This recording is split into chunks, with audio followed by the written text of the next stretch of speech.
नमस्कार, मैं मनु सिंह। हमारे साथ है सीनियर एडवोकेट मिस्टर शेष कुमार। क्या होती है आईपीसी बहुत सारे नागरिक का question. Everyone, very good morning. So today we're going to take a specific relief act 1963. Next part हम लोग बनाने वाले हैं। 17, 18 हम लोगों ने प्रीवियस लिया था, आज हम लोग 18, 19 लेंगे। सॉरी 16 और 17 प्रीवियस में लिया था, आज हम लोग 18 और 19 लेंगे। वीडियो को शुरू करने से पहले, जैसा हम हर वीडियो में बताते हैं, कुछ ना कुछ पॉजिटिव करते रहिए अपनी डेमोक्रेसी, अपनी कंट्री और अपनी सोसाइटी के लिए। थिंक पॉजिटिव रखिए, वायलेंस को जहाँ तक आप निगलेक्ट कर सकते हैं वहाँ तक करिए, और आने वाली जनरेशन को एक सेफ इन्वायरमेंट दीजिए। अगर इस वीडियो को आपने शेयर नहीं किया है अभी तक तो शेयर कर लीजिए, सब्सक्राइब कर लीजिए, बेल आइकन दबा दिए ताकि लेटेस्ट अपडेट आए तो आप तक पहुंच जाए। चलते हैं सर के पास, श्री शेष कुमार सिंह जी और मैं सिद्धार्थ सिंह। सर आज हम लोग लेने वाले हैं स्पेसिफिक रिलीफ एक्ट। ये हम लोग लॉकडाउन 2.0 में चल रहे हैं जी। इसको मैंने पहले भी बताया था जी, ठीक है। ये बड़ा टफ एक्ट है जी, ठीक है। इसको समझने की जरूरत है, और ये रोजमर्रा की जिंदगी में हर वकील को जरूरत पड़ती है इसकी, ठीक है। क्योंकि जितना सिविल राइट का लॉ है वो इसी के आधार पर इसका इन्फोर्समेंट किया जा सकता है। 1963 14 वर्ष बाद, गणतंत्र के 14 वर्ष बाद ये इन्फोर्समेंट आया इसका, ठीक है।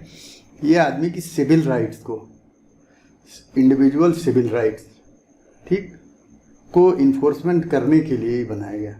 अब सिविल राइट है क्या, ये भी मैंने पहले बताया था, मैं बार बार बता रहा हूँ। सबसे ज्यादा समझने की जरूरत है सिविल राइट है क्या।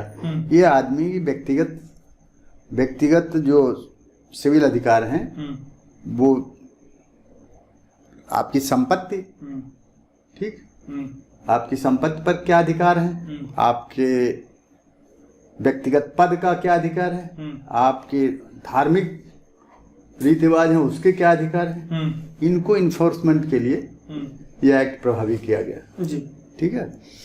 मैं अब इसमें अगर किसी को अपने हक से डिस्पोजेस कर दिया गया तो स्पेसिफिक रिलीफ एक्ट के तहत आप उसका इन्फोर्समेंट कराएंगे, और प्रोसेस सिविल प्रक्रिया संहिता के तहत ठीक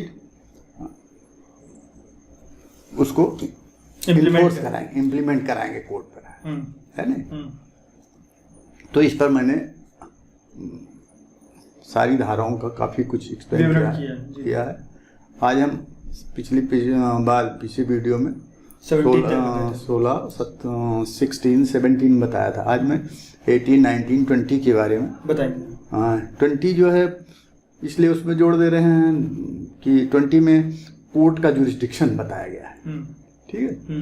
तो जहाँ रिटर्न कोई संविदा है, मैं 18 ले रहा हूँ, जहाँ कोई रिटर्न संविदा है, ठीक, उसको इन्फोर्समेंट कराने के लिए रिटर्न संविदा तो आप समझ ही गए हो कि लिखित, आप बैनामा तो समझते हो ना, यही बैनामा है, समझ लीजिए। ये एक तरह का बैनामा कॉन्ट्रैक्ट है, ठीक, संविदा इसी को कहते हैं। इसको आप कह सकते हैं कि एक संविदा है, इसमें एक शर्त है, आप पैसा देते हैं विपक्षी। जहाँ किसी संविदा कोई चीज कब होती है, जब उसमें दोनों पक्ष उसको कुछ मिल रहा हो, ठीक है, जिसमें क्या कहते हैं उसको प्रतिफल जिसमें हो, ठीक है, वो उसको कहते हैं कॉन्ट्रैक्ट जी, ठीक है।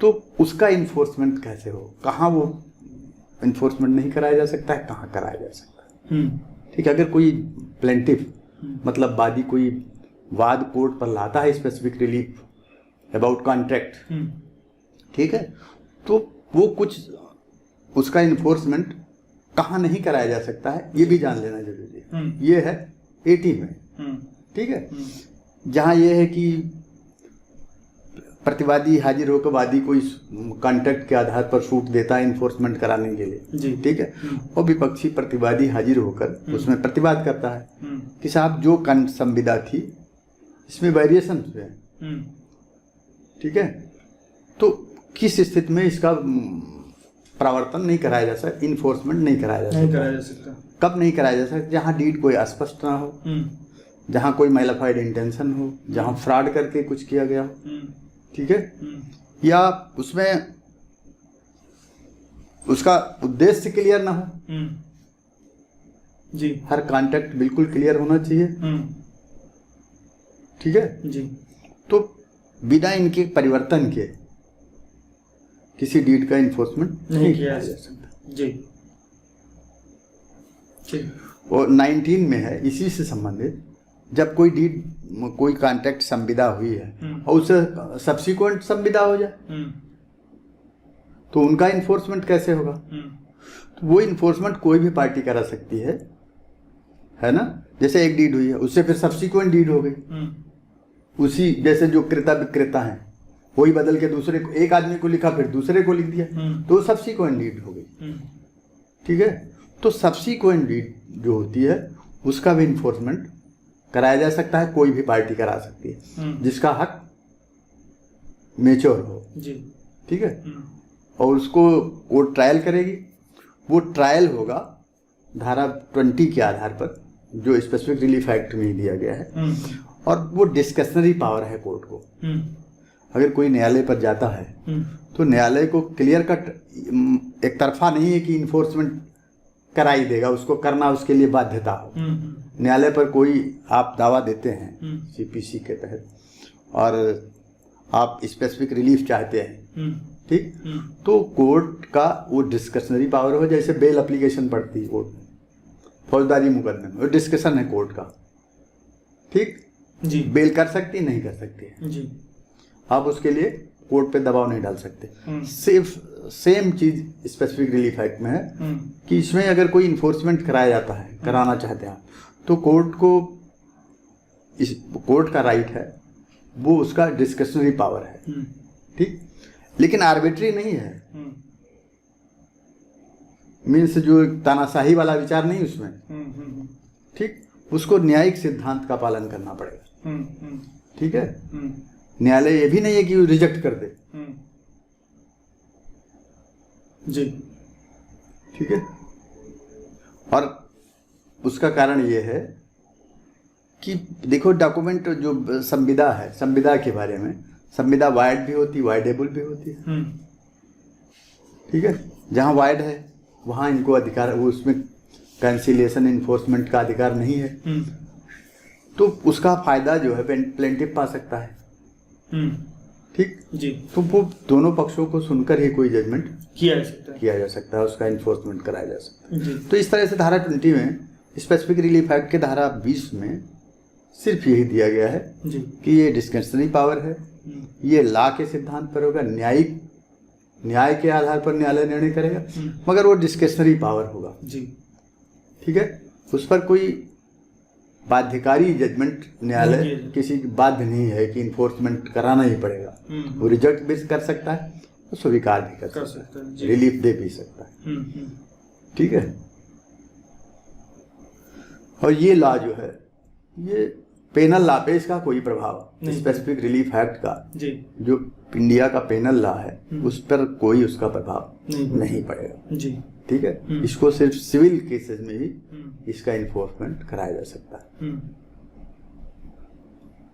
ठीक है, ठीक है सर, थैंक फॉर टाइम। तो अगर आपने देखा किस तरीके से सर ने एक्सप्लेन किया इसको स्पेसिफिक रिलीफ एक्ट को 1963 को। इससे रिलेटेड अगर आपके पास कोई क्वेश्चन है तो प्लीज पूछिए। लोगों के ढेर सारे क्वेश्चन आ रहे हैं वायलेंस पे। देखिए, लोग जल्दबाजी में कभी कभी वायलेंस कर तो देते हैं पर बाद में उनको काफ़ी पछतावा होता है, तो नॉन वायलेंस पे चलिए और जहाँ तक हो सके अपनी सोसाइटी को एक सेफ इन्वायरमेंट दीजिए।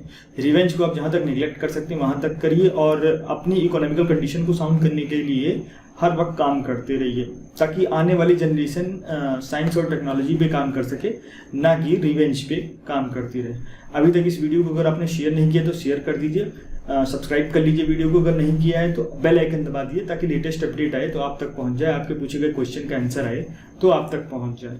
सर का नंबर हम डिटेल में डाल देते हैं, वहां से आप देख सकते हैं। यूजर के क्वेश्चन भी हम डिटेल में डाल देते हैं जितने भी हम पूछते हैं। और ये तो हमारा पर्टिकुलर टॉपिक था जो किसी भी स्टूडेंट या फिर एडवोकेट के लिए बहुत इंपॉर्टेंट था, जो कि फ्रेशर एडवोकेट होते हैं, जो टॉपिक जानना चाहते हैं, या फिर स्टूडेंट्स जो कि पढ़ाई कर रहे हैं लॉ की। तो प्लीज अगर कोई क्वेश्चन है तो पूछिए। Thank for watching.